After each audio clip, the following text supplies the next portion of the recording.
शिकूया MSCIT, घडूया AI ची क्रांती. आजच आपल्या Sai computer centre Sai city येथील एकमेव MKCL अधिकृत केंद्राला भेट द्या. आजच संपर्क करा. रविवार दिनांक 1 मार्च 2026 रोजी कोपरगाव शहरात द केरला स्टोरी 2 हा चित्रपट मोफत दाखवण्यात आला. हा चित्रपट राष्ट्रीय श्रीराम संघ आणि शिवसेना कोपरगाव शहर यांच्या वतीने कोपरगाव येथील खर्डे कॉम्प्लेक्स येथे या चित्रपटाचे विनामूल्य प्रदर्शन आयोजित करण्यात आले होते. यावेळी तरुणी आणि महिलांचा मोठ्या प्रमाणात प्रतिसाद मिळाला. चित्रपट पाहिल्यानंतर अनेक मुली आणि महिलांनी आयोजकांचे आभार मानत आपली मते आणि प्रतिक्रिया व्यक्त केल्या. बातमी तुमची, प्राधान्य आमचं. प्राधान्य न्यूज साठी प्रमोद पवार, कोपरगाव. छत्रपती संभाजी महाराजांचं बलिदान मास चालू आहे आणि या दादांनी जे पिक्चर दाखवलाय आपल्याला द केरला स्टोरी, यांच्यातून या स्टोरी मधून फक्त एकच शिकायला भेटते की छत्रपती संभाजी महाराजांनी सुद्धा धर्म बदलला नव्हता आणि आज आपणही धर्म बदलायचा नाही. सर्वात प्रथम मी गणपती बाप्पाला नमस्कार करून आणि शिवाजी महाराजांना नमस्कार करून मी बोलण्याचं कारण म्हणजे मला सगळ्यात महत्वाचं म्हणजे हे जे मुलांनी हा पिक्चर कोपरगावात आणण्याची जी हिंमत दाखवली त्याबद्दल सर्व मुलींनी त्यांचं पहिलं अभिनंदन करा. सोपं नाहीये हा पिक्चर कोपरगावात आणणं आणि दाखवणं, सोपं नाहीये. आणि इथून या मुलींना एवढं एकच सांगायचंय का प्रत्येक गोष्ट मुलींनी आई वडिलांना न विचारता करू नका. बाकी दुसरं काही मला सांगायचं नाही. कोपरगावात ही घटना घडून गेलेल्या आहेत. आम्ही भरपूर विरोध यात केलेला आहेत आणि यातून मुलींनी काय शिकायचं काय नाही शिकायचं हे ठरवायचंय. मला हा प्रश्न मुलींना एक विचारायचा आहे का तुम्हाला शिक्षण करायचं आहे का नाही करायचंय? इकडे बघ त्यांच्याकडे यांना विचार. कॅमेरा घ्या. हा, यांच्याकडे कॅमेरा घे. शिक्षण तुम्हाला असं वाटतं का प्रत्येक आईनी शिक्षण करायचं का नाही करायचं? कोणत्याच आईला असं वाटत नाही का मुलगी वाईट वागावी? कोणत्याच आईला वाटत नाही. प्रत्येक आईला असं वाटतं. पण माझं एकच शेवटचं सांगणे मुलींना, प्रत्येक गोष्ट आई वडिलांनी विचारून करा. वडील हा दुश्मन नसतो, भाऊ हा दुश्मन नसतो. अरे आपण हिंमत आणि जिद्द करा का आपली आई काय, आपले वडील काय, आपले भाऊ काय, आपल्या प्रत्येक गोष्टीला एक वेळ काळ दिलेली आहे. मी परत पुन्हा सर्व मुलांचे आभारी मानते आणि सर्व मुलींनी एकच शपथ घ्या की इथून पुढे आम्ही असं कधी वागणार नाही. असं शिवाजी महाराजांचं राज्य आहे, आपण शिवाजी राजांसारखंच वागायचे. जिजाऊ माता कशा वागल्या, आपण कसं वागायला पाहिजे. आपल्या कोपरगावात राज्य कुणाचं आहे, आपण कसं राहायला पाहिजे. मी आई बापीकडे काय करता आणि काय नाही याचा विचार तुम्ही करा आणि तुम्ही असं शपथ द्या त्यांना, भाऊंना, ह्या दादांना, का खरंच तुम्ही हा पिक्चर आणला ना आम्ही पुढे असं करणार नाही, आमच्या मैत्रिणींना पण असं करून देणार नाही. असं आपलं रक्त छत्रपती शिवाजी महाराजांचं आहे, आपण हिंदू धर्म आहे. मॅनिप्युलेशन ही आता सध्याची सगळ्यात मोठी चुकी मुलांची. मुली मॅनिप्युलेट खूप लवकर होता.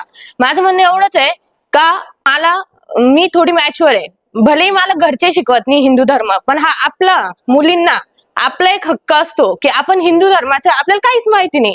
मग का माहिती नाही ते पण शोधा. आता सगळं फॅसिलिटी, ChatGPT आहे, गुगल आहे, सगळं आहे आपल्याकडं. मग आपण स्वतःहून सर्च करा. महाभारत काय, रामायण काय, आपल्याला एवढं सिरियल्स दिलेलं आहे. एवढा भले तुम्हाला वाचायला बोर होत असेल, मग सिरियल्स थ्रू, ऍक्टिंग थ्रू बघा ना तुम्ही. तुम्हाला जर आवड असेल एंटरटेनमेंटची तर ते बघा. महाभारत बघा, रामायण बघा. मला फक्त रामायण माहितीये पण मला स्टोरी पण माहित नाही. बट मी ट्राय करते थोडं लर्न करायची. भले माझ्या घरात पूजा पाठ करता पण मला ते मंत्र समजत नाही काय नाही, बट ऍटलिस्ट मी समजून घ्यायचा प्रयत्न केला पाहिजे. सो माझ्या आत्ताच्या काळात माझ्या मुलींना एवढंच म्हणणं आहे की हा, parents first priority, family most important. Family पहिली प्रायोरिटी ठेवा, दुसरी प्रायोरिटी आपला धर्म ठेवा. भलेही लोक शिकवत नसेल, पॅरेंट्स शिकवत नसेल, त्यांना नॉलेज नसेल, पण आपला हक्क आहे की आपण त्यांना शिकावं की पप्पा मम्मा नाही मी शिकव. हा, थँक्यू.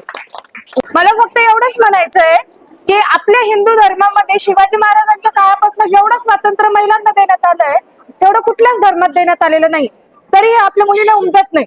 तर मला प्रत्येक मुलीला एवढंच सांगायचं की आपले आई वडील आपल्याला स्वातंत्र्य देत आहे, पण त्याचा आपण कितपत फायदा करायचा हे आपल्या हातात आहे, पण त्याचा गैरफायदा कसा होऊ द्यायचा नाही हेही आपल्या हातात आहे. सो मला इतकंच म्हणायचंय की आपले आई बाप जर आपल्याला आपल्या मुलांप्रमाणे जर मुलीला वागवत असतील किंवा तितकंच बरोबरीचं स्वातंत्र्य देत असतील तर ते स्वातंत्र्य फक्त आणि फक्त जपायचं करा, ना की त्याचा गैरफायदा करणं. एवढंच बोलायचं. थँक्यू. आपला हिंदू धर्म इतका पवित्र आहे. मागच्या वेळेस पण केरला 1 जो पिक्चर आहे हा आपल्या राष्ट्रीय श्रीराम संघाने सगळीकडे मोफत दाखवला होता. तरी सुद्धा मुली नाकली नाही, तरी सुद्धा मुली फसत चालल्या, तरी सुद्धा रामांनी 14 वर्ष वनवास कसा भोगला आज आपली सीता माता स्पष्ट करू शकतो, आज आपले हनुमानजी स्पष्ट करू शकतो, आपले महादेव स्पष्ट करू शकतो. ते तुम्ही स्वतःला वाघिणी समजून घेता ना, तर तुम्हाला वाघच शोभला पाहिजे. आम्ही सगळ्या महिला व सगळ्या मुलींसाठी इथं श्रीराम संघाने जो केरला 2 पिक्चर दाखवलाय आज आयोजित केलेला आहे, त्यांचं मनापासून खूप खूप धन्यवाद.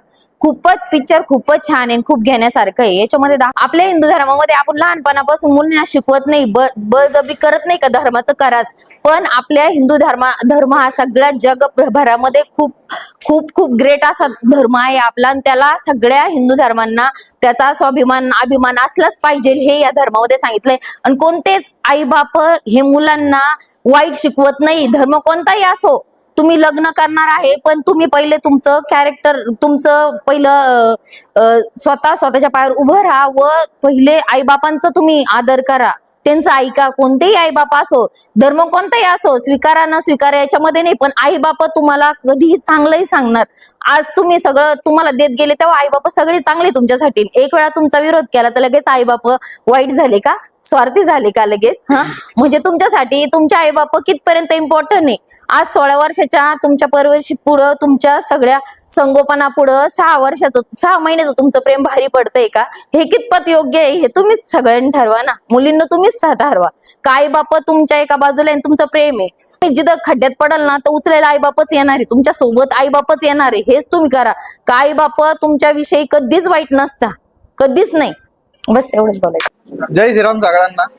आज आपण इथं केरळ स्टोरी चॅप्टर 2 हा पिक्चर राष्ट्रीय श्रीराम संघाच्या व शिवसेनेच्या वतीने फक्त महिलांसाठी मुलींसाठीच हा पिक्चर मोफत ठेवला.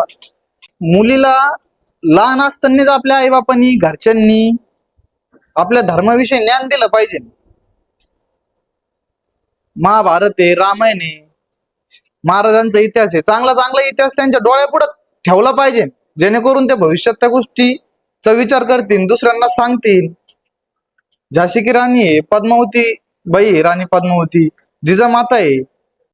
बस एवढंच बोलतो. जय श्रीराम. आज कोपरगाव शहरामध्ये के सिनेप्लेक्स या थिएटरमध्ये the Kerala story second part हा चित्रपट राष्ट्रीय श्रीराम संघ व शिवसेनेच्या वतीने महिलांना मोफत दाखवण्यात आला. प्रबोधन करण्यासाठी हा चित्रपट राष्ट्रीय श्रीराम संघ व शिवसेनेच्या वतीने मोफत दाखवण्यात आला. याच्यातून आपल्या मुलींचे मन प्रबोधन करण्याचं काम करण्यात आलं. चित्रपट बघण्यासाठी भरपूर तरुण मुली, महिला, कोपरगावातील पुरेशा महिलांचा भरपूर सक्रिय सहभाग इथं आला. मोठ्या प्रमाणात महिला इथं आल्या. सगळ्यांचं खूप खूप धन्यवाद. हा चित्रपट पाहून सगळ्यांनी येऊन बघावा आणि आपलं मन प्रबोधन करून घ्यावं. जय श्रीराम. पहिले तर सनी भाऊ गायकवाड यांचं मनापासून आभार. सगळ्या महिलांसाठी त्यांनी फ्री मध्ये पिक्चर ठेवलाय तो केरला स्टोरी 2. त्यांचे खरंच मनापासून आभार. महिलांसाठी खूप प्रोटेक्शन आहे त्यांचं. सगळ्या भावांनी असंच बहिणींना प्रोटेक्शन दिल्या पाहिजे असं मनापासून मी सांगते. खरंच मनापासून आभार. धन्यवाद.